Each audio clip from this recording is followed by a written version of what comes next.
Students, this is a video lecture of class +2 physics.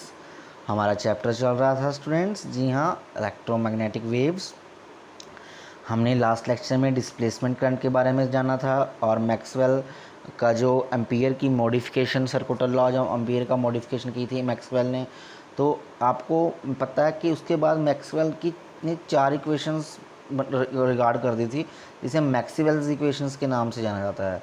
जैसे हम पहली इक्वेशंस की बात करें तो ये तो हमने पढ़ी है स्टैटिक इलेक्ट्रोस्टैटिक्स में, ठीक है ना, गॉस लॉ में। ये पढ़ी है आपने मैग्नेटिज्म में, गॉस लॉ में भी ई डॉट डी एस, तो cube epsilon not be dot D S ये, और ये फैराडे, ये आपने अभी चैप्टर करना है। पर मैं इसको बता देता हूँ, इसमें कुछ नहीं है। The line integral is equal to the magnetic flux per unit time, ये होती है ई एम एफ इंड्यूस होती है, वो इसके ऊपर होती है, ठीक है। तो आगे हमारे पास जो मॉडिफाइड एम्पियर लॉ कल पढ़ा था हमने, यानी कि लास्ट लेक्चर में बी डॉट डी एल जो मैग्नेटिक फील्ड होती है over the close surface is mu naught times, पहले एम्पियर क्या कहता था, म्यू नॉट टाइम्स आई है, बट मैक्सवेल ने कहा नहीं, इसमें एक और करंट होता है जिसे कहते हैं डिस्प्लेसमेंट करंट, उसकी वैल्यू होती है epsilon naught d phi E, मतलब जो कि वेरिएबल इलेक्ट्रिक फील्ड से बनता है। मैं कह रहा था ना, जब हम पैरेलल प्लेट कैपेसिटर में रखते थे तो उसमें कभी पोलैरिटी ऐसी होगी, कभी पोलैरिटी ऐसी होगी, तो इलेक्ट्रिक फील्ड वेरी करती थी।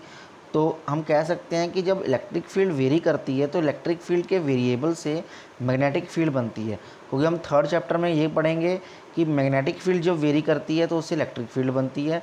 बट हम इसमें ये देख रहे हैं कि जब इलेक्ट्रिक फील्ड वेरी कर रही है तो मैग्नेटिक फील्ड बनती है।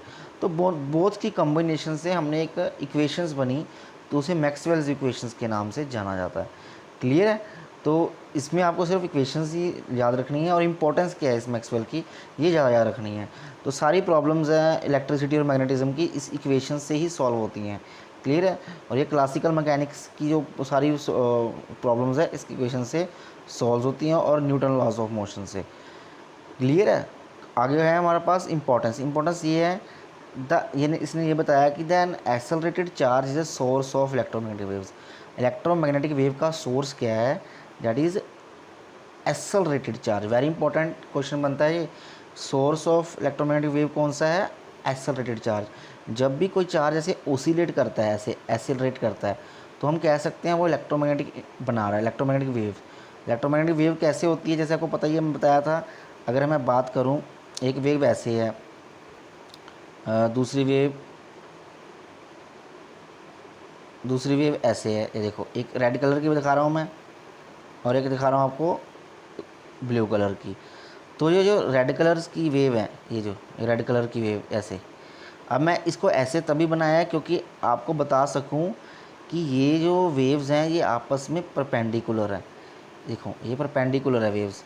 अब मैं इसकी तरह दिखाया कि अगर मैं इधर साइड में इसकी फ़ोटो बनाऊँ ऐसे, तो ये ऊपर है, मैंने मान लिया ये मैग्नेटिक फील्ड है, और ये रेड वाली जो क्या है, इलेक्ट्रिक फील्ड। तो मैग्नेटिक और इलेक्ट्रिक फील्ड दोनों आपस में क्या होती हैं, परपेंडिकुलर, आपस में परपेंडिकुलर, और ये ऐसे चल रही हैं। मतलब इनका जो प्रोपगेशन है, सपोज कर लो के है, तो प्रोपगेशन के साथ जहाँ पर ट्रैवल कर रही हैं वो भी उसके साथ परपेंडिकुलर होता है। तो जो इलेक्ट्रोमैग्नेटिक वेव्स हैं ऐसे परपेंडिकुलर मूव करती हैं, ठीक है, जिसमें मैग्नेटिक फील्ड और इलेक्ट्रिक फील्ड दोनों आपस में परपेंडिकुलर होते हैं। तो यहाँ पर चार्ज पार्टिकल ऐसे ऑसिलेट कर रहा है, ऊपर जा रहा है, कभी इधर परपेंडिकुलर, तो इस चार्ज पार्टिकल से इलेक्ट्रोमैग्नेटिक वेव बनती है, ठीक है। और जो electromagnetic waves are transverse in nature, transfer मतलब आपस में 90 डिग्री होती है और प्रोपोगेट इन फ्री स्पेस। इसको किसी मीडियम की जरूरत नहीं होती, फ्री स्पेस में ट्रैवल करती है और स्पीड इसकी सेम एज टू लाइट की स्पीड की जैसे होती है। और कहते हैं जो लाइट है वो भी एक इलेक्ट्रोमैग्नेटिक वेव है और उसकी स्पीड है जो वैक्यूम में और ज़्यादा हो जाती है, मैक्सिमम होती है, सबसे ज़्यादा मैक्सिमम होती है वैक्यूम में। और कहते हैं जो law of electrical and magnetism are symmetrical, मतलब इलेक्ट्रिक फील्ड के वेरी होने से अगर मैग्नेटिक फील्ड बन सकता है तो मैग्नेटिक फील्ड के वेरी होने से इलेक्ट्रिक फील्ड भी बन रहा है। तो इसका मतलब सब लॉज जो हैं वो सिमेट्रिकल है, एक जैसे लॉज हैं। क्लियर है? तो ये इंपॉर्टेंस थी मैक्सवेल इक्वेशन की। आगे बात करते हैं इलेक्ट्रोमैग्नेटिक वेव्स अब है क्या। तो according to Faraday's law, time varying magnetic field, जब कोई चीज़ मैग्नेटिक फील्ड वेरी करती है and electric field with which self changes with time, जब वो टाइम के साथ चेंज भी हो रही है, इसमें मैग्नेटिक फील्ड और इलेक्ट्रिक फील्ड दोनों वेरी कर रहे हैं, क्लियर, टाइम के साथ, ठीक है। तो according to modified Ampere law, time varying electric field produces magnetic field. अब एम्पियर ने क्या बताया था कैपेसिटर के साथ, जब भी इलेक्ट्रिक फील्ड चेंज होती है तब मैग्नेटिक फील्ड बनती है। बट फैराडे ने क्या बताया था कि जब भी मैग्नेटिक फील्ड चेंज होती है तब इलेक्ट्रिक फील्ड बनती है, मतलब दोनों की कॉम्बिनेशन है। तो it means when either field, चाहे वो मैग्नेटिक हो या इलेक्ट्रिक हो, चेंजेस होगी टाइम के साथ, तो स्पेस में thus a time varying magnetic field produce a time varying electric field. Time varying magnetic field क्या बनाता है? Electric field. और टाइम चेंजिंग इलेक्ट्रिक फील्ड क्या बनाता है? Magnetic field. क्लियर है?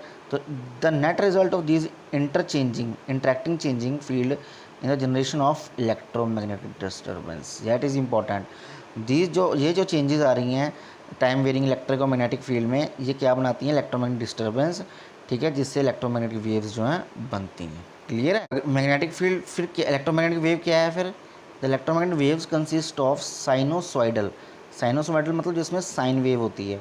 किसकी वेरिएशन आपने पढ़ा है पिछली बार वेव्स की इक्वेशंस वगैरह? तो साइनोसॉइडल वेरिएशन होती है किसकी? इलेक्ट्रिक एंड मैग्नेटिक फील्ड की। किस एंगल पे? At right angle to each other as well as right angle to the direction of propagation of wave. जहाँ पे वेव प्रोपागेट कर रही है, चल रही है, उसके साथ भी पेंडिकुलर। ये देखो, ये इलेक्ट्रिक फील्ड दिखा रहा है ऊपर वाला, ये जो मैंने ब्लू का बनाया अब, ठीक है। और जो नीचे है ये ब्लैक वाला, ये क्या दिखा रहा है? मैग्नेटिक फील्ड, ठीक है। जो मैंने बनाया अभी ब्लू का भी दिखाता हूँ और बना के, ये देखो, ये सारा क्या है? Electric field. क्लियर है? अगर मैं इसको रेड में कर दूँ नीचे वाले को, हाँ, ये जो सारा है ये क्या है? Magnetic field. समझ आई मेरी बात की नहीं? तो ये प्रोपागेशन का है, ये एक्स इधर डायरेक्शन में प्रोपागेट कर रही हैं, उसके साथ ये क्या है? परपेंडिकुलर है, ठीक है। That is electromagnetic wave. अब इसमें कुछ प्रॉपर्टीज़ हैं आपको याद रखनी है। The electric and magnetic field are at right angle, ये पता है आपको, both are perpendicular to each other. So इसलिए कहते हैं हम the electromagnetic waves are transverse in nature. कौन सा नेचर होता है? ट्रांसवर्स नेचर, ठीक है। जैसे इलेक्ट्रोमैग्नेटिक वेव्स की बहुत सारी वेव्स होती हैं, radio waves, infrared waves, X rays, light etcetera, ये पढ़ेंगे अभी हम, ठीक है। और मैक्सवेल ने जो स्पीड ऑफ इलेक्ट्रोमैग्नेटिक वेव बताई वैक्यूम में, वो बताई सी की वैल्यू, ये calculate experimentally, that is mu naught epsilon not. मतलब कि सी वेलोसिटी ऑफ लाइट किसकी इक्वल है? म्यू नॉट परमेबिलिटी और एप्सिलॉन नॉट। क्लियर? सॉरी, पर हाँ, permeability and permittivity of free space. Permittivity क्या हो गया? ये epsilon not, permeability mu naught, ठीक है। इसकी वैल्यू पुट करेंगे तो अप्रॉक्सीमेटली 3×10⁸ मीटर पर सेकंड यहाँ से कैलकुलेट हुई है, ठीक है ना। तो ये रिमार्केबल रिजल्ट था, क्योंकि ठीक है ना, ये स्पीड ऑफ लाइट को मेजर करना इतना आसान तो था नहीं। तो hence it is electromagnetic wave. तो यही तो स्पीड तो लाइट की होती है, तो इसी करके कहते हैं कि जो लाइट किया है वो इलेक्ट्रोमैग्नेटिक वेव है, ठीक है। अब velocity of electromagnetic wave is in the medium is given by, जो वेलोसिटी बताई गई है उसकी, ठीक है, 1/μ × E। किसी मीडियम में बात कर रहे हैं हम, ठीक है ना। अब वो नहीं बात कर रहे, अब कहते हैं स्पेस में बात नहीं कर रहे, मीडियम में। तो इसको सॉल्व किया गया है, इसकी वैल्यू पुट कर दी गई है एप्सिलॉन नॉट × R के साथ। देखो पता ही है ये इसके इक्वल होता है रिलेटिव परमिटिविटी या रिलेटिव परमेबिलिटी, आपको पढ़ाया गया, ठीक है। तो वहाँ से आपको ये इसकी जानकारी मिल जाएगी, ठीक है। तो आज आपने इतना स्टडी करना है, बाकी हम कल स्टडी करेंगे, ठीक है। अब इसको प्रैक्टिस करें, बाकी हम आगे कल पढ़ेंगे। कल हम चैप्टर हमारा ये फिनिश हो जाएगा। Thank you.